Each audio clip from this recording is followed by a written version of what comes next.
Hi everyone, in front of me I've got OSCAL C20 PRO and let me share with you how to change the system language on this device. So let's start with opening the settings, and here we have to scroll down to the very bottom to find the system. Now we have to tap on languages and input and enter languages at the top. And as you can see here, we've got the list of all currently applied languages. We've got only English, so let's tap on add a language, and here we've been transferred to the full list of available languages from which we can choose. So all you have to do is to scroll and find the language you'd like to use. So I will choose Turkish.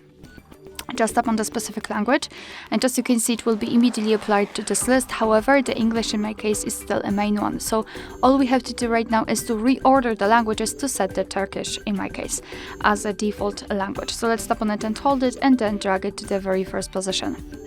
And as you can see, from now on, the whole system, the whole menu will be displayed in the chosen language, in my case, Turkish. Let me show it to you again. Tap on it and hold it and drag it to the first position. And again, our device just changed the language. Of course, you can also remove the languages from this list. Just tap on the three-dot icon in the right upper corner and tap on remove.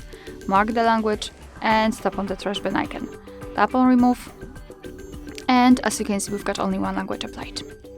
Alright, so that will be all. Thank you so much for watching. I hope that this video was helpful, and if it was, please hit the subscribe button and leave the thumbs up.